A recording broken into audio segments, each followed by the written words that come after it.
a healthy urban tree canopy and for keeping our urban areas resilient to the predicted long-term changes in our climate. And we'll talk more about that later in the webinar.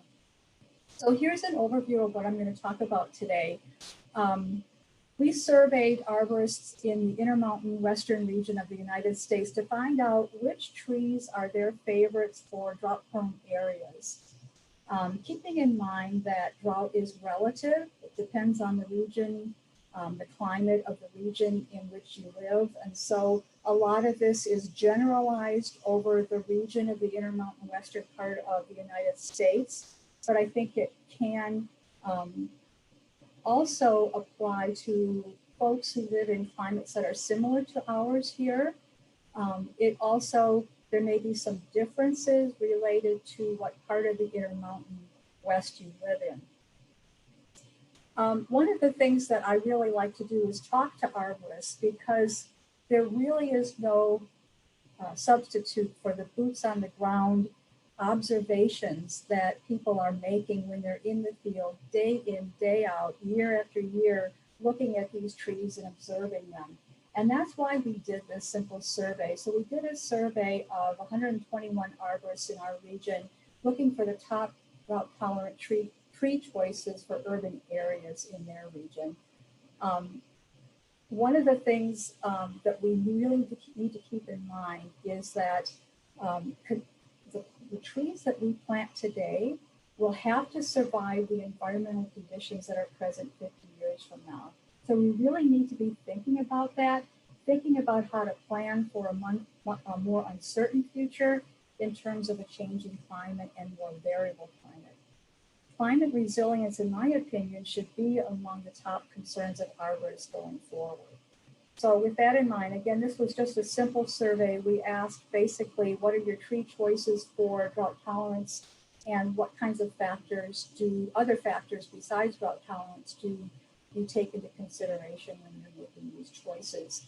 And so these are the factors that came up. These are the top environmental factors that our participants listed, and I've listed them in order of the participants' priority in the decision-making process. Note that the first 6, cold hardiness, drought tolerance, insect pest resistance, disease resistance, tolerance of alkalinity, heat tolerance, those are all environmental stressors that could be put on plants in our landscapes. And so those ended up, no surprise, being some of the top, over the entire region, being some of the top choices that people selected. The order of importance of the remaining factors really vary based on the location of the survey participant and the relative significance of those factors in their area. For example, tolerance of windy sites was cited more often in Wyoming than in other intermountain states. On the other hand, tolerance of poor drainage was cited more often in Idaho. Not that these aren't issues in all of the intermountain states or in other areas of the world and country of the world where this is an issue, but those particular states, it tended to rise a bit higher on the list. And then whether it's native to the region seemed to be very important to participants in Washington. And then no surprise, tolerance of high boron was a problem or listed as a higher problem in Wyoming and Nevada, since we tend to have some of those issues in the valleys in our areas. And so these are things to be keeping in mind when we're making such decisions. Some of the other factors that people selected, it's no surprise that availability topped the list. If you can't get a tree species, you probably aren't going to be able to use it. That is always a concern because sometimes the best tree is not, for that particular site and for that particular purpose, is not available. And I don't really know the answer to that, but it really is something that we might want to discuss at some point. Another thing that came up very high on the list was aesthetic value. Obviously, you have to please a customer, and a customer could be a homeowner, it could be a land manager, it could be a county agency, but a lot of people put aesthetics pretty high on the list in terms of when they're going to select a tree. A good example is I've been looking at buying a home, and one of the things I'm thinking about is what kind of trees, if I need to plant trees, what kind of trees would I plant? And even with all the knowledge I have about our climate and changing climate and all the practicalities, it always comes back to, geez, you know, what makes me feel good? What will provide shade? What did I grow up with? It's a lot of emotional issues, and sometimes we forget about that, but they tend to be pretty important. Another thing that came up high on the list was branch structure. I think a lot of that has to do with hazard and liability issues and just keeping that tree looking good and healthy.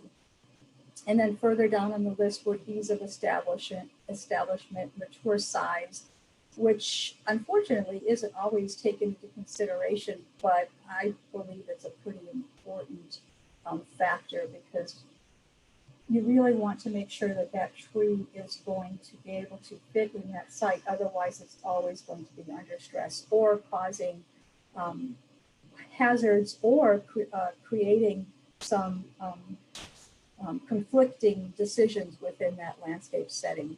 And then rate of growth.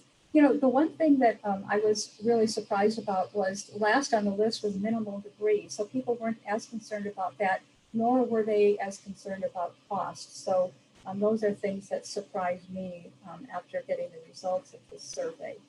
And then we allowed for survey participants to write in other factors that they use in making tree selections. And there were many, many excellent factors noted. And I've listed them here, not in any particular order. Some of them I've grouped together because they were all kind of similar, just written, worded a little bit differently. But there's a few things that stood out to me. One of them was adding more diversity into our urban landscapes.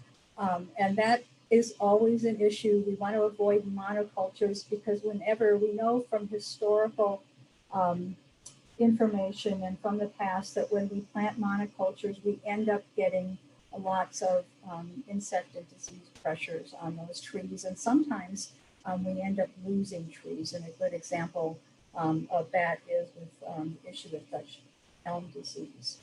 And then another thing that stuck out at me was avoiding plants that are consistent problems in a particular landscape. And we're going to be going through in the next few slides, we're going to be going through some of the species that came up very high on people's priority list. And we're going to talk about some of the advantages that have been noted and that we've observed here in Reno, and then also some of the disadvantages for some of these trees. And obviously, you may have a different opinion. There's lots of opinions about trees, and I'm happy to talk about those with you, because like I said, I love talking to arborists about their opinions about trees. We all feel pretty strongly about the importance of trees in landscapes.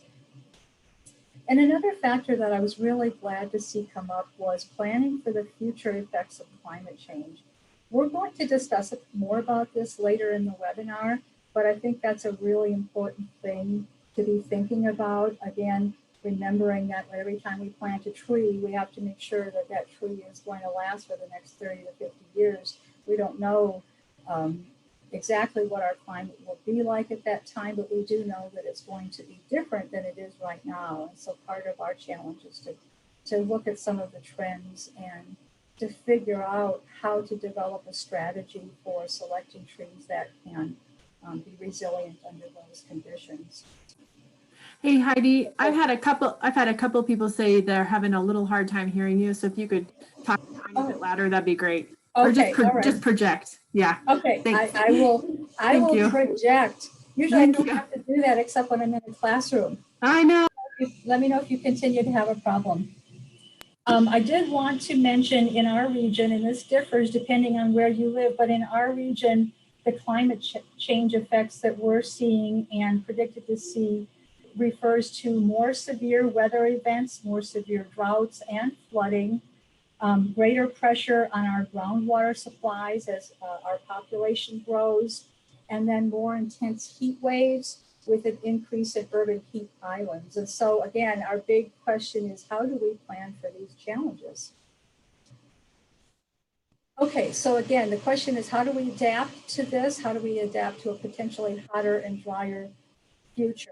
I'm going to launch a poll later in this webinar, not now yet, Megan, but I want you to be thinking about, these are the questions on the poll. I want you to be thinking about these questions as we start talking about some of these trees that were listed as high on the list of participants in our survey. And, I don't know, you may know right away which one of these you would pick in terms of how do we consider a future with more severe droughts, rising temperatures, and reduced winter snowpack. And so just jot that down so you remember. But as we go along, maybe you'll change your mind. And so I'll let you know when it's time to answer the poll. So let's start talking about some of the species. But before I do that, I want to mention I heard a program on NPR this morning. I don't know if anyone else heard it, but in Las Vegas, the Southern Nevada Water Authority actually talked about some of the tree species that they're noticing are no longer doing very well in their climate, considering how much hotter the city is getting. The three that they listed were purple leaf plum, ash trees in general, and elm trees. And so people are thinking about this. I think in the southern part of our region, it's becoming more of an acute issue. Those of us in the northern part of the region may, not be seeing as much of it yet, but I think we're all on that road and we have to start thinking the way they are thinking down in Las Vegas. I also wanted to mention that there are some trees that are particularly susceptible to stress-related secondary pest infestation. And these are most generally spruces, ash, locust, pine, elm, and fir.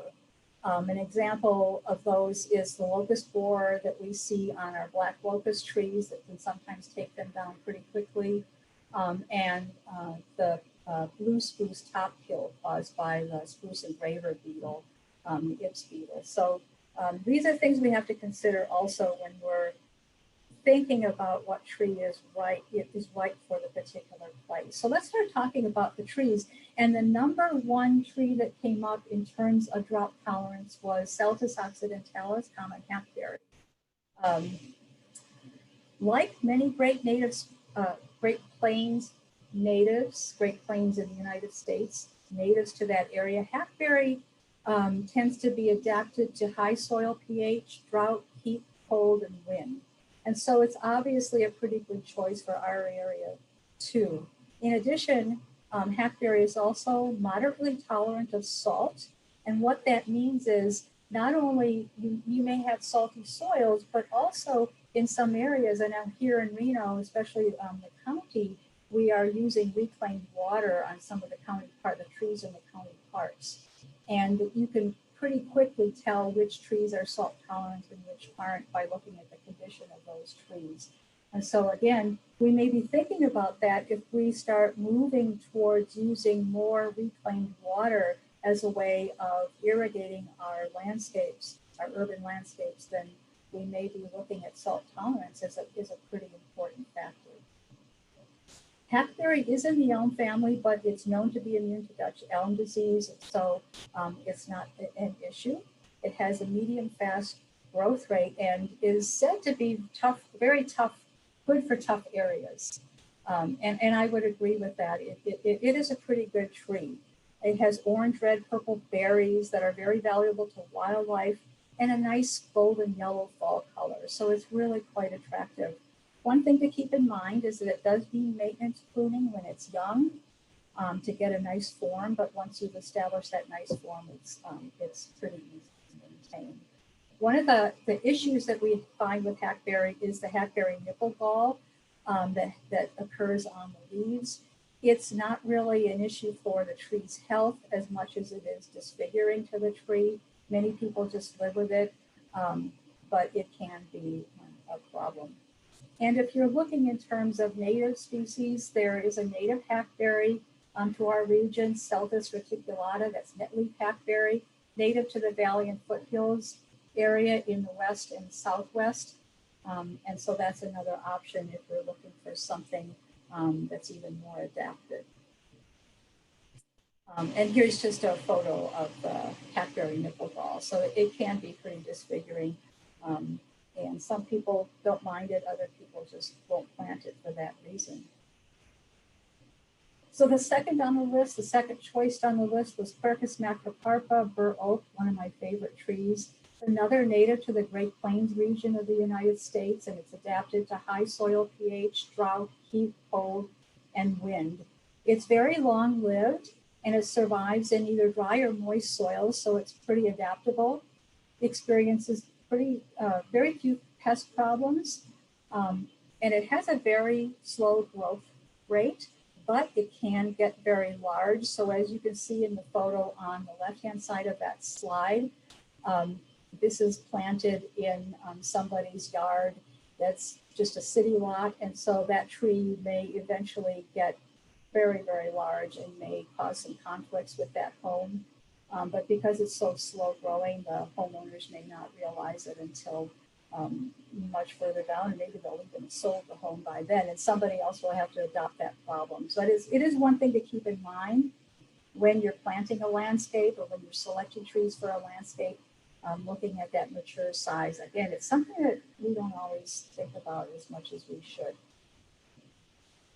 Another nice thing about, and I think I have I don't have a picture of that, but it does have a nice forky fissured bark that gives it a very coarse texture and an ornamental appeal. Oh, I do have a picture, the middle picture there.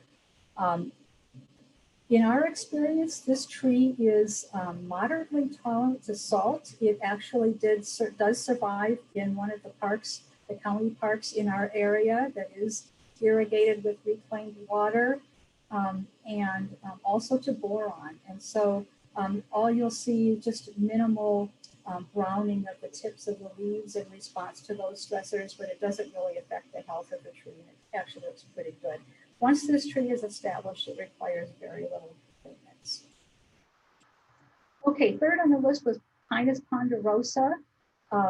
This is another really beautiful tree that gets very, very large. So again, if we underestimate its mature size in the landscape, we're going to have problems with tree structure conflict. So keep that in mind. It is native throughout the mountainous areas of the West and has a slow to moderate growth rate, but it is shade intolerant. So you need to keep it in an area where it's going to get full sun.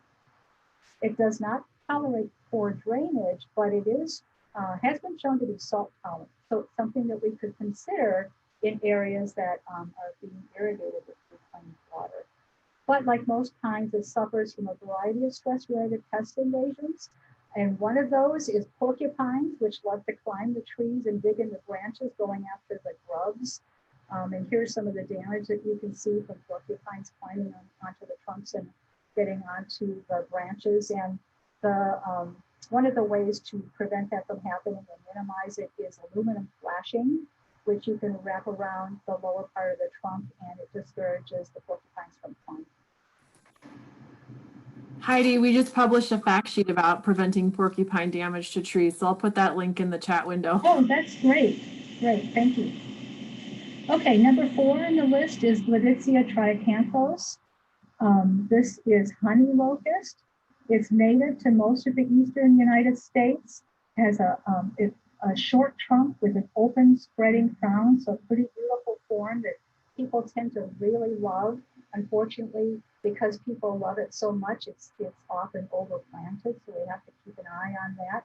It has pineately compound, fine textured leaves, which provide a nice dappled shade. So people really like that. It doesn't provide a deep shade, so that you can still put turf grass underneath it without killing the grass. And so it tends to be pretty popular for that reason. It's very adaptable. It grows pretty quickly. It's best in full sun, tolerant of high soil pH, poor drainage, and salt, but not boron. So if you live in an area with high boron, this is one of the trees that may not do quite as well. Pod ball midge causes problems in early summer, so this is something to be aware of. The cultivar sunburst tends to be more susceptible to this pest, so you might want to consider another cultivar. One that is less susceptible is called Shade Master. You might want to think about that. Another issue that we've seen in our trees in our landscapes is spider mite. And again, with this tree, because it is so popular, it's really behooves us as professionals to avoid monocultures of this tree, because if we continue to plant it in groups all over our cities, we're going to end up with some type of pest buildup that's going to cause an issue, and we may not be able to use it as much in the future. Another problem that some people don't mind, but a lot of people do, is the pods. It produces long, twisted pod-like fruits that can fall from the trees and be very messy. And there are some fruitless varieties. And there is also a thornless variety. It does have thorns, and that's the variety enormous, which you're probably very familiar with, and that's probably the one that's most planted. Okay, fifth on the list was Gymnopletus dioicus. This is Kentucky coffee tree. This one is native to central eastern United States. It's very large. It's dioecious, which means that its male and female flowers are in separate plants. And it has bipinnately compound leaves and 6 to 10 inch long fruits that can be a nuisance. And I just actually saw one the other day as I was walking down a city street in Reno here, and realized, wow, those are really, really large pods that I can see in some circumstances people would grow to really hate. Unfortunately, though, it is a great tree, very, very tough. It has no serious diseases or insects. And it also has that dappled shade because of those bipinnately compound leaves. And so it does make a good tree for an environment that is becoming warmer and more drought prone. It also shows a moderate tolerance to salt and boron, so that it gives it a big plus in terms of areas where we may be using, we may have salty soils inherently, or may be using reclaimed water. The flowers are inconspicuous, but they are fragrant. There are 2 species varieties that are often used. They're fruitless males. One is espresso, and the other one is stately. One thing to consider is that sometimes, or often, will exhibit co-dominant leaders when it's young. But because the wood is so light, it's not usually an issue. We don't see much breakage with that, but it's something to keep in mind and be aware of. So you may not want to be planting it in an area where it could cause hazard to people or cars that are passing by. Okay, number 6 on our list was Juniper scopulorum. Obviously, this is a very drought-tolerant tree, Rocky Mountain juniper, native to the western Great Plains and into the western United States. It grows very slowly. The crown is narrow and pyramidal when the tree is young, and then it opens as it ages. This tree is very tolerant of drought, high pH and salt, and moderately tolerant of boron. And relatively pest-free. So it's got a lot going for it. Can get some issues with spider mites in our dry, hot climate, but they're usually pretty easily taken care of with just some sprayed water to moisten the tree and get rid of the mites. It works best in full sun, obviously. That's kind of its native habitat, is in full sun in open areas. The big thing is not to overwater it. It does not do well with overwatering. It's often used in windbreaks or as a visual screen in a landscape. And we see a lot of it used in its columnar form here in Reno. I'm showing you here on the right-hand side of the slide, Skyrocket, which is a columnar variety of this tree. One of the things that people like to do with this is use it as a foundation planting. We do not recommend that here in Reno because of its extreme fire hazard. And in fact, our fire program here in Extension, every year they have a Jump the Juniper campaign. So we're always kind of head to head with those folks in terms of recommending this plant as a really great species for our climate, but yet making sure people are planting it appropriately at least 10 feet away from the home. And then number 7 was the Malus hybrids, or the crabapples. Crabapples are a very confusing group of plants. They consist of several species and hundreds of cultivars from all over the world. And they all have little bit different differences in their look, their appeal, and some of their characteristics. But in general, this is a small to medium-sized tree that is only moderately drought tolerant, but does show a high tolerance for pH, salt, and boron. So, in some respects, even though it's not as drought tolerant as other species, you could irrigate with reclaimed water here and not have much of a problem. It does require full sun, though, to get the best display of flowers and fruits, but suckers can be a problem, so you have to keep on top of that. This is a very good tree for smaller landscapes or for patio use, especially where you have full sun. It is susceptible to fire blight and apple scab, but there are resistant cultivars available. When you're looking for cultivars, there's so many, I couldn't even begin to list them, so I would encourage you to go to a local nursery and see what they have available. Crabapple should be lightly pruned when they're young, but after that, they don't require much pruning at all, so that's a pretty low maintenance tree. Okay, Catalpa was number 8, and there's actually 4 species that tied for number 8, so I'm going to go through these pretty quickly. Catalpa speciosa, or western or northern Catalpa, is native or naturalized in parts of the Midwest and southern United States. It's a large, narrow-crowned tree with very beautiful trumpet-shaped flowers and large 4 to 8 inch leaves. It almost looks like it should be a tropical species because of those large leaves, which one would think would tend to lose water pretty easily. Unfortunately, because it is pretty popular, we don't have a lot of trees in our area. We're in the southern Great Basin where it gets pretty hot in the summer. We don't have a lot of trees that do very well and also produce pretty flowers. And so we end up gravitating towards trees that have flowers. Unfortunately, the widespread use of this species is limited because of its weak wood and branch structure and the large leaves that tend to tatter in the wind. So if you live in an area where you've got wind a lot in some parts of Reno and the western part of Nevada, or even in the rest of Nevada, we have a lot of wind, and sometimes the species doesn't look that great under those conditions. It is tolerant of high pH and drought, but not at all tolerant of salt and boron. So it's not even a particularly tough species. It has long fringed seed pods that hang on through the winter. The only problem that people will have with this tree is verticillium wilt, but that's usually treated just by some conservative measures, usually proper pruning and irrigation and fertilization with a low nitrogen fertilizer. Those are the things that help this tree to be able to resist issues like that. This is approved as a street tree in Reno, but it's not approved for use under utility lines because of its size. I don't know if it's the best tree for our city streets, but again, it's one of those things that people are looking for aesthetics and looking for something different and unusual. It's a great way to diversify our treescapes, but perhaps not to be used as often as it sometimes is.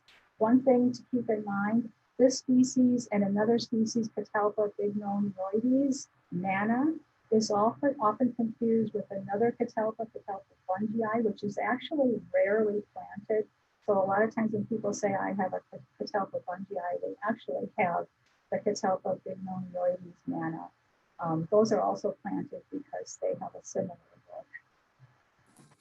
Heidi, would you mind repeating those species into your microphone? Like maybe just hold your microphone a little closer to your mouth. I think your computer is working hard in the background because I can sort of hear that sometimes more than I can hear you. So. Okay, I apologize. Okay, so you're talking about the other alternative species? Yeah, there's just those species. Yeah, it's kind of muddled. Okay. So Catalpa bignonioides, and don't ask me to spell that. It's cultivar variety nana, N-A-N-A. That species is similar to the northern Catalpa, and it's also often confused with Catalpa fungii, which is another species that's often planted in our area. because they look a little different from some of the more narrow leaf species that we tend to plant here. But just keep in mind that when you plant something called Catalpa bungii, it may not actually be that. It probably is Catalpa bignonioides manna, because they're very, very similar. Bungii is actually pretty rare in trade. Okay, the next one, another number 8, was Picea pungens, which I know is a great tree for many parts of our region. The blue spruce, Colorado blue spruce, not so great here in Reno, but we do plant it a lot. It's native to higher elevations in the Intermountain West, so that tells you right away that it's used to getting more moisture than we do down in the valleys. It has a low to moderate growth rate with a really neat pyramidal habit. So people love it and they like to use it. Kind of reminds us of Christmas trees. But it's not particularly tolerant to hot, dry winds. And it's only moderately drought tolerant and not at all salt or boron tolerant. So something to keep in mind. When it's inadequately watered, it becomes susceptible to the gift bark beetle. So that's something to also think about. That causes dieback and can kill the tree. Another problem we see is Cooley spruce ball adelgid, which causes the brown balls to form on the twigs. And again, it's unattractive, but doesn't necessarily harm the tree. One thing to note is that this is probably one of the most common, the tree, whenever we have our spring flooding, this is the tree that's most often the one that will uproot as a result of flooding. And that's because people tend to water it shallowly. You'll often see it in lawns where irrigation is very shallow. And so we recommend, if you're going to plant this, that you give it maybe every 3 weeks or every month a really deep watering to encourage those roots to grow deeply so it's more stable in the landscape. Okay, and then another number 8 was Pinus nigra, Austrian pine or black pine. This tree is native to Europe, but it does well in Western US landscapes. Form changes with age from densely pyramidal when it's young to a more broad, flat-topped tree in maturity. Tolerates urban conditions a lot better than some of our other pines. It's a long-needled pine that's tolerant of salty soils and alkaline soils, so high pH. But again, it's susceptible to top dieback from winter drought. So one of the things that we encourage people to do with all of their pines and all of their conifers is to make sure to give them some winter water when we don't have snow cover on the ground. And that happens a lot here in Reno, where it gets cold, but we get snow in the mountains, but we don't necessarily get snow that stays around in the valleys.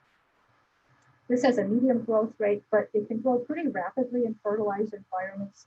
It's another tree that's pretty much overplanted here in Reno. Another species to consider is Pinus helvetii. This is Bosnian pine.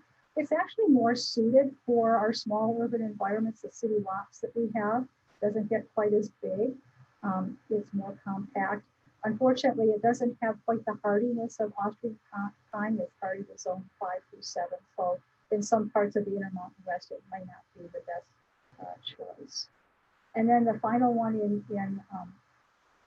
with the rating of 8 is Robinia pseudoacacia. And I hesitate to mention this tree. It's not one of my favorites. I have some bad memories of this tree when I was doing some research with it. It's a legume. It's native to the central eastern United States, fast growing, which is part of its problem, and it's suckering. It's a medium to large tree that's especially tough with a high tolerance to salty and alkaline soils. So people really like it because it's tough, but it also has pretty flowers, which is, again, one of those things that people are looking for. But it's pest prone, especially to the locust borer that invades the tree when it's under stress. One thing I would encourage people, if you're going to plant this tree, make sure that the property owners don't overwater it. Because when you overwater it, that's when it continues to grow fast, and that's when you have problems with branch breakage, and it can be very stressful for the tree.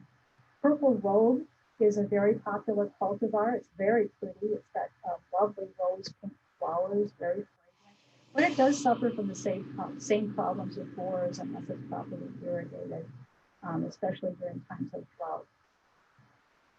And I think I have a picture of the bark too. The bark is pretty attractive. It's got this really unique kind of vertical furrowing and then shreddy with a little bit of red underneath as it shreds.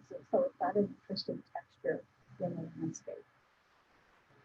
And then number 9 is Quercus rubra. This is red oak. Beautiful fall color on this tree. It's native to the eastern United States and one of the faster growing oaks. So people like it for that reason. But it only tolerates moderate drought, but it does have a high salt tolerance. So you could use reclaimed water with this tree. It shows less drought tolerance than the Burr oak. So that's something to keep in mind. And only has a moderate tolerance to high pH, but it's better than pin oak. Pin oak is pretty susceptible to high pH, and we don't recommend it. But red oak does a little bit better. Pretty pest-free plant, so a pretty good choice for our landscapes. And here's just a picture I wanted to show you what happens when the pH gets too high. You get this typical intraveinal chlorosis of the leaves. Which, of course, you know, under high pH, that's because it's not able to take up iron from the soil, so it becomes iron deficient. And then number 10 is hawthorn. This is Washington hawthorn, Crataegus phenopyrus. This tree is native to the eastern United States. It's a small, tough tree with good adaptability to urban conditions.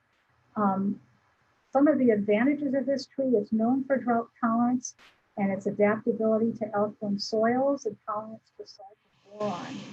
The leaves are reddish to purple when they're unfolding in youth, but they turn dark green as it gets older, and it produces a beautiful white cluster of flowers in spring and fruit that persists into the winter. So it has some benefits for wildlife as well, but it does produce very long 1 to 3 inch thorns, and it can sucker when adjacent to an irrigated lawn. So again, you have to think about where you're putting it so you're not in an area that's highly trafficked. People may be interacting with those thorns.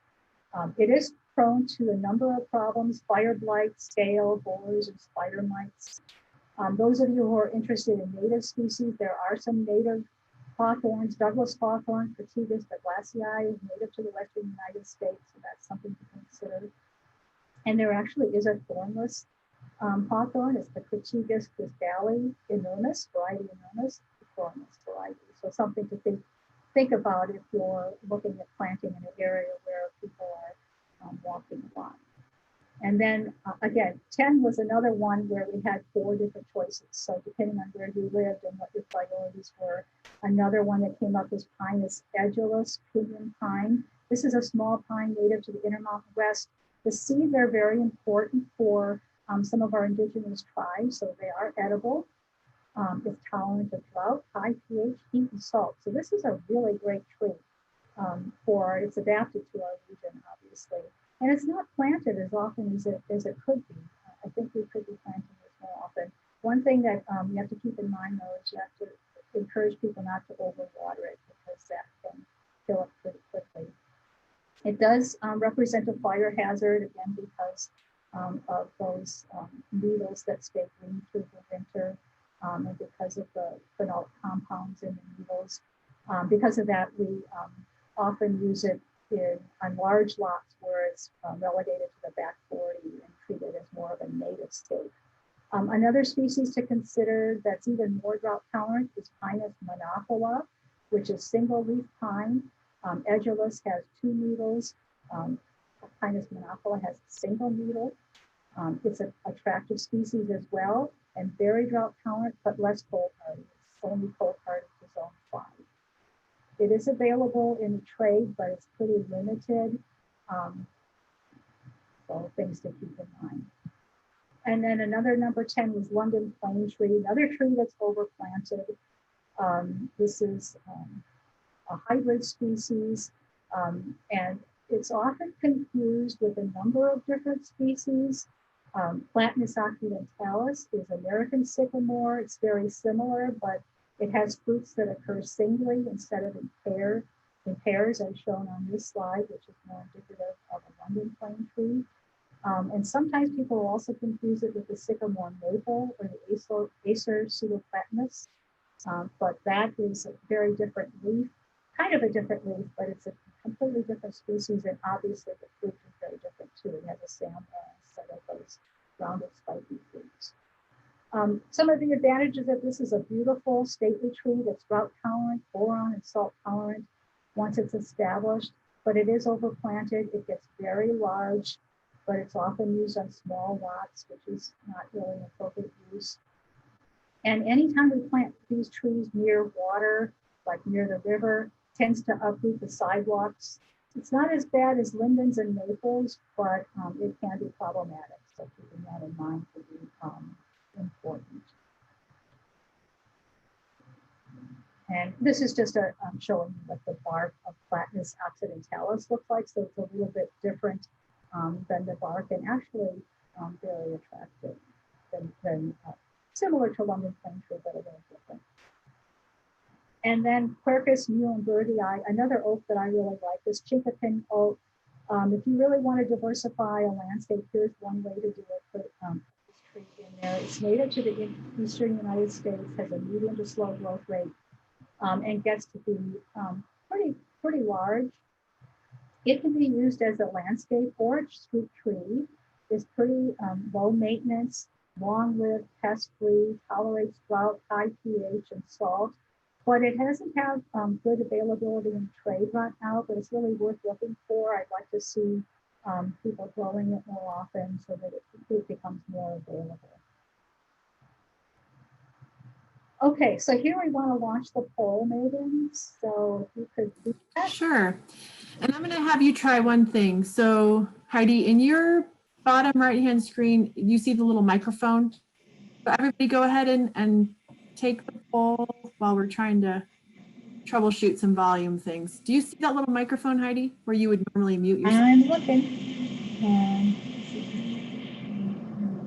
Do I need to click out of this?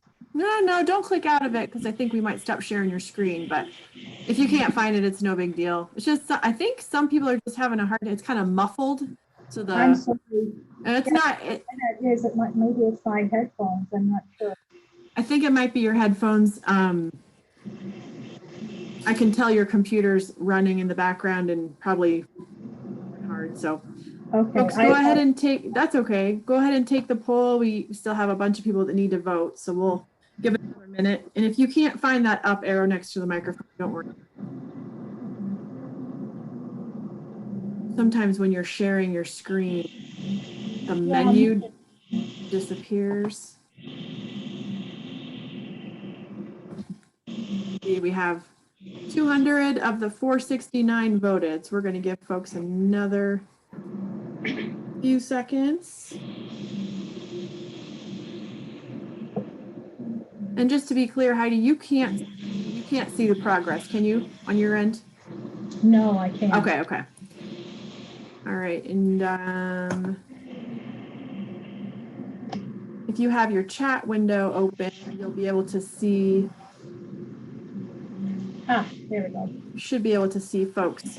Yeah, so if you select that other option, folks, go ahead and put your answer in the chat window and we'll be able to see what the consensus is. And you can keep talking if you want to, Heidi, or just tell me when you want me to share those results and I'm happy to do so. Okay, so while you're doing that, I think what I'll do is move to the next slide. It's not letting, oh, there you go.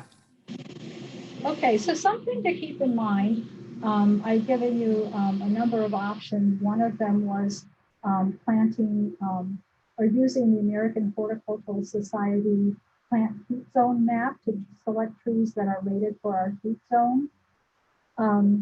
This heat zone map is based on 20 years worth of data of daily high temperatures gathered from nearly 5,000 weather stations across the US by the National Climate Data Center.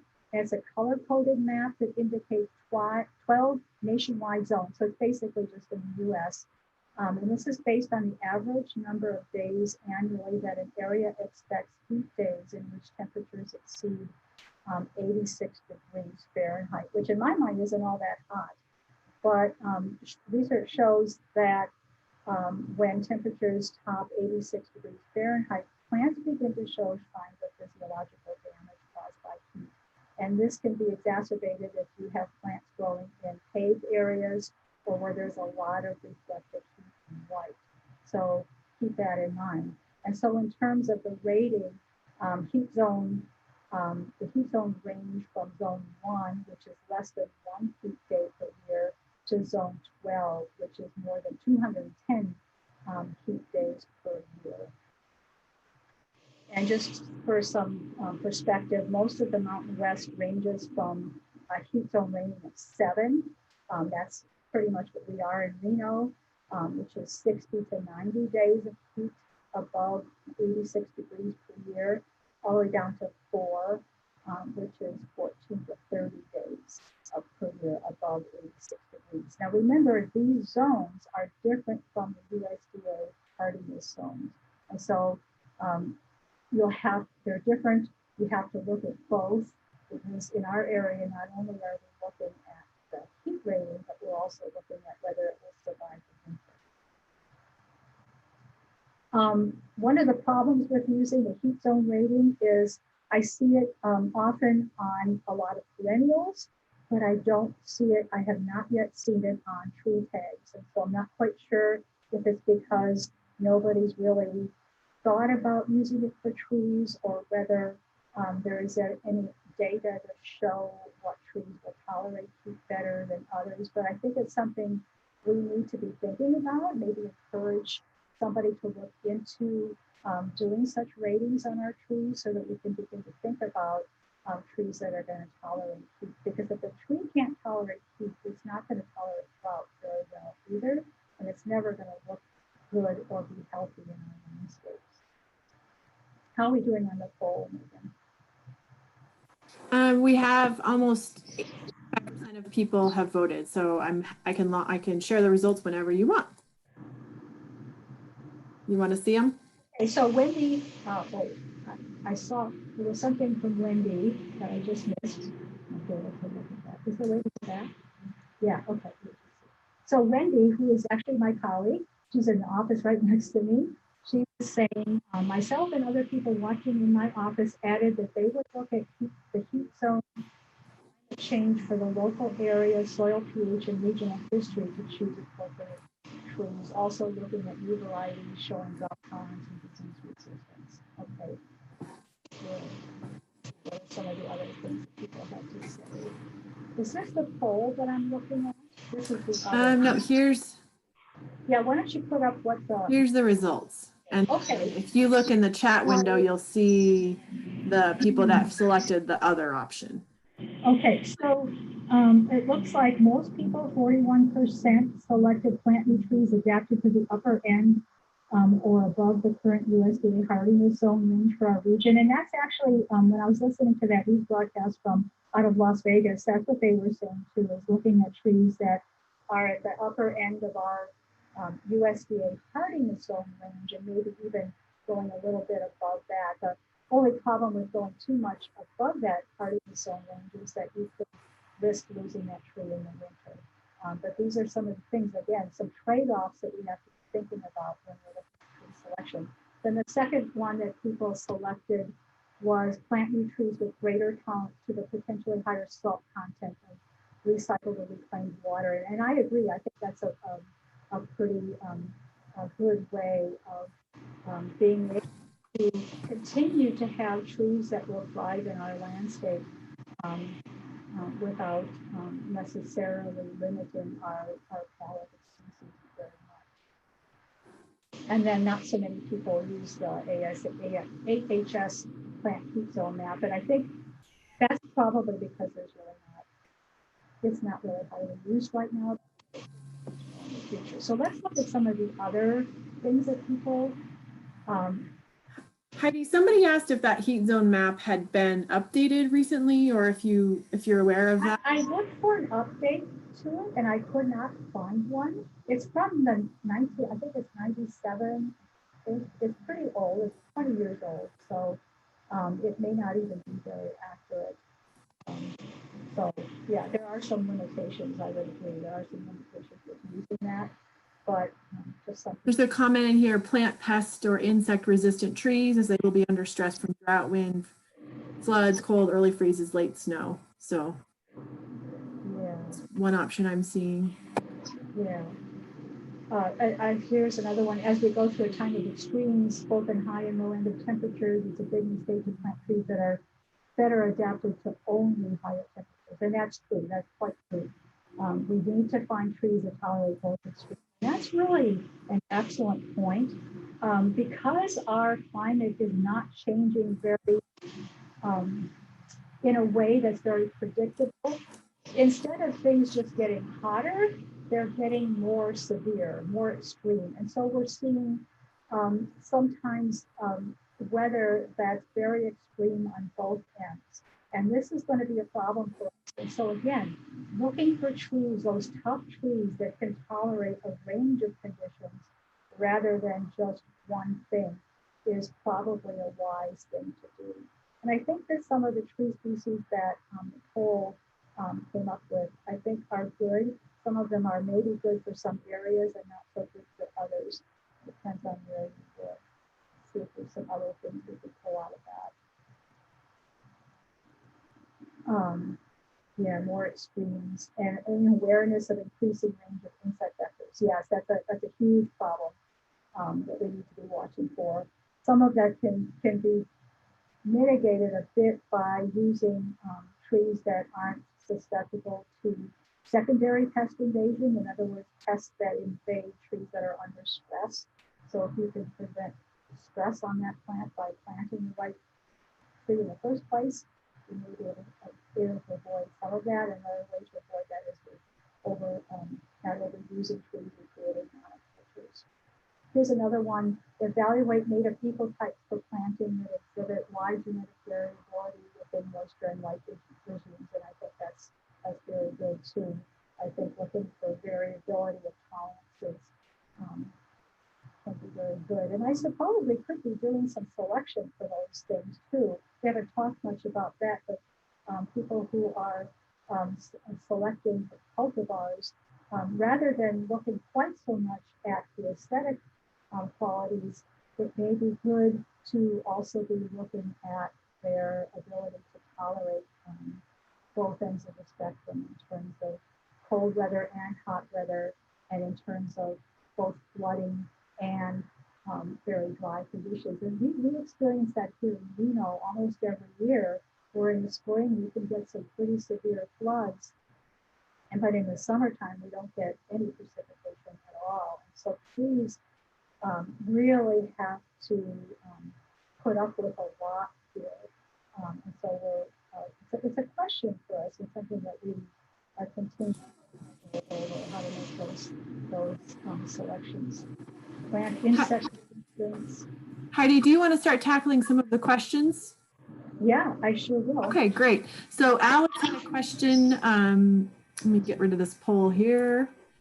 And if the poll's still up and on your screen, just go ahead and minimize it, everybody. So Alex had a question. Any thoughts on Quercus gambuli, a native tree to much of the mountain west that is very drought tolerant, thrives in alkaline soils, and requires very little maintenance? Just curious if your thoughts on that. I'm sorry, I didn't hear what you said. Oh, okay. Can you hear me now? Yeah. Any thoughts on Quercus gambuli, a native tree to much of the mountain west that is very drought tolerant, thrives in alkaline soils, and requires very little maintenance? With the considerations of water usage, drought, and climate change, it may be helpful to look more at the true native species that have historically grown in the areas we are in. Just curious of your thoughts on that species. Yeah, so my thoughts on that are, yes, absolutely. We can't necessarily say that all natives are going to work, because remember, some of the natives in your region may be native to a higher elevation where you get cooler temperatures, not as much heat, and more moisture. But there are some natives that are really great. I had a few species at the end of this presentation that aren't part of the presentation, but I thought might come up. And Quercus gambuli, gamble oak, is one of those that I actually listed. It's one of my favorites as well. I like all of the oaks, but I really like that one because it is native and it is adapted to our unique conditions here in the Intermountain West. And I think it's a perfectly appropriate thing to be thinking about. But again, I caution people to get too tied up on that native part of that unless you can make sure that you're looking at things that are native to the conditions under which those plants are going to be growing. Just remembering that in our urban environments, we are creating some very artificial things that even plants in the wild may not experience, like compaction, compacted soils, and very limited rooting volume, especially for trees that are planted along the streets. So these are things to think about, but I do think that always getting back to where something is native is a good idea. Just a friendly reminder to hold your microphone a little close. Can you talk about boron? You addressed boron multiple times, but can you just talk about? Yeah, so boron. So we talk about salt stress a lot, and salt is not, we also often think of salt as sodium chloride, the stuff we put on our steak. But salts are really any compounds that, for example, magnesium chloride is a salt. Any compounds like that are used as nutrients can be salts, and when overused can make our soil salty. And so salt is more of a general term that can refer to a lot of different chemical elements. Boron is one of them. Boron is a specific element that is actually required by trees, but in very small amounts. Unfortunately, in some areas of the country, especially here in parts of Reno or parts of Western Nevada, and it looks like in Wyoming as well, we have areas where boron has built up because of parent material.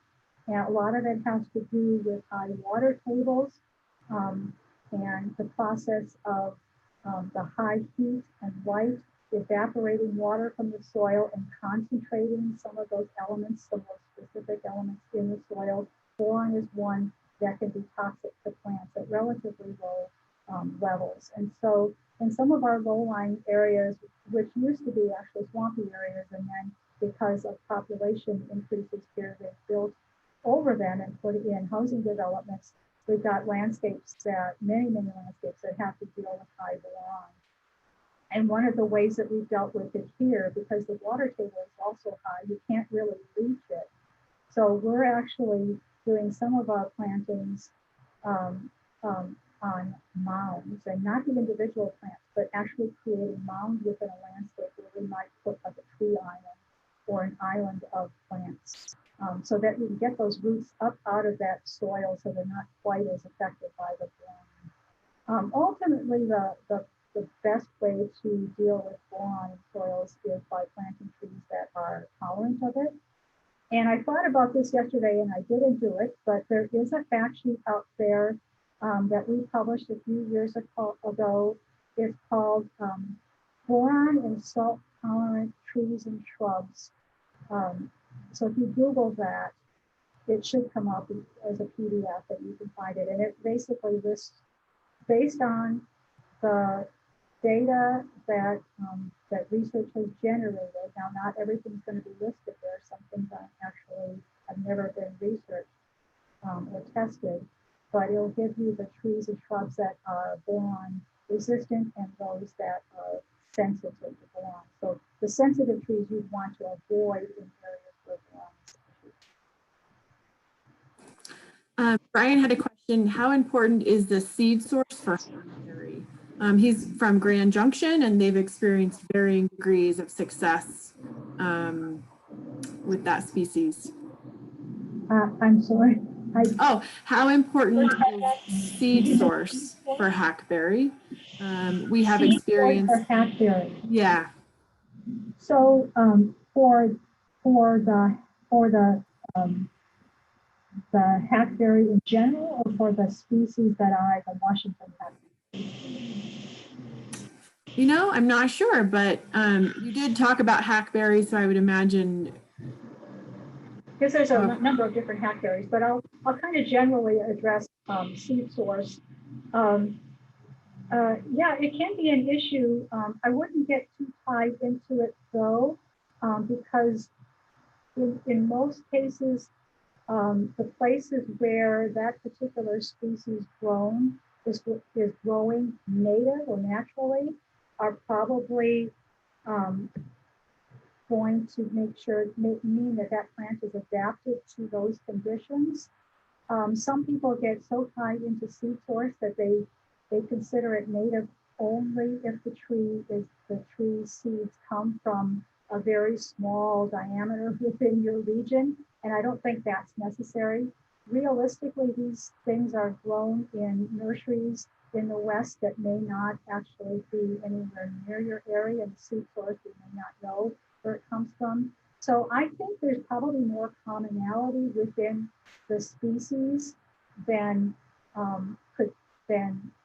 so if you're selecting the species, you're going to be okay. If you're looking at seed source, I don't think it's going to make that much difference. I'm not saying that I'm right about that because I don't know that for sure, but that's my sense, just having worked with some of these plants and knowing that ultimately you're going to be putting the plant into a different environment than those seeds came from, because the urban environment by its very nature is different from other environments. So I don't know if I answered that question adequately or not, but I think if we get too caught up with seed source, we're going to limit ourselves to the point where we aren't going to get natives used as often as we would want them to.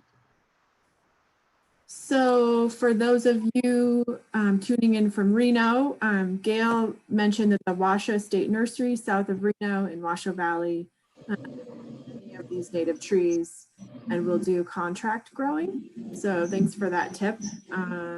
Appreciate it. Tip.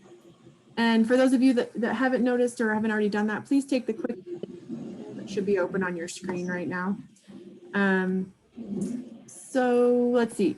You may or may not be able to answer this, but Paul had a question. Do arid land, high desert restoration plants benefit from mycorrhizal inoculants or biostimulants to accelerate their establishment? Or do you know anything about that? I do know about that. I actually did some work, not with mycorrhizae, but with nitrogen fixing bacteria in the root zone. In general, mycorrhizae tend to be pretty species specific. They're not generalists. They tend to associate with certain species. And so a lot of what you can find in the trade may or may not have the species that will end up associating with the tree that you're planting. That said, I have seen or I have heard that they work pretty well in terms of growing the plants in a nursery setting, that you can use them and they can actually help that plant to grow. In some cases, I've heard that they can be effective in preventing disease, but ultimately, if you don't have the right combination of mycorrhizal species associated with your plant, the native mycorrhizae in your environment may just take over anyway, and you may have wasted money. But that said, I'm the first to like to try new things, and I think it's worth a try, but I wouldn't expect it necessarily to work in all situations. Quick question about pine wilt nematode. Are you concerned about pine wilt nematode with the Pinus? I am not familiar. I'm not a disease person, so I'm not familiar with that disease. But if anybody else is, that'd be great if you could answer that question. Yeah, feel free to tune in or answer that question in the chat window. We're going to take a couple more questions before we sign off today. There was a couple logistical questions as far as what do you consider to be high pH? At what pH does high pH begin? And the moderately salt tolerant, same question. At what DS does moderately salt tolerant begin? Wow, those are good questions, and I'm not sure that I can answer them, mostly because the research out there, there is no standard. I mean, in my mind, anything above 7.5 pH is high. So that's what I could consider high. That's just in my mind, because that's what we deal with here in Western Nevada.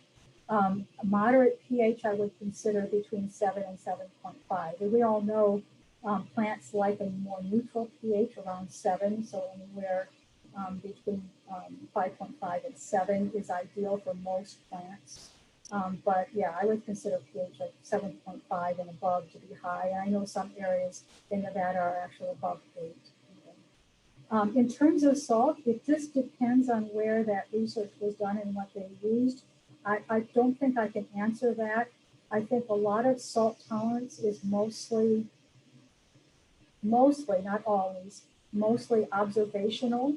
For example, some of the trees that I know of as salt tolerant, I have made those decisions based on observations in some of our county parks where they're using reclaimed water that tends to be higher in salts, and just looking at the species that have survived and look pretty good under those conditions versus those that have been struggling since they were planted.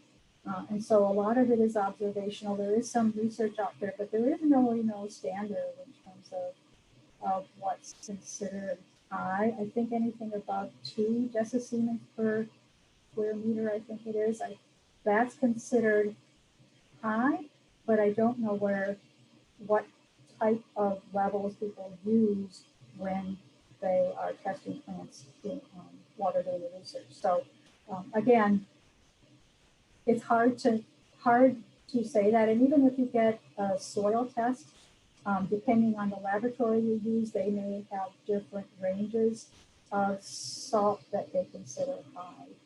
So unfortunately, there's not a good standard right now. But just in general, I think above 2 decisiemens per square meter is a good place to look at.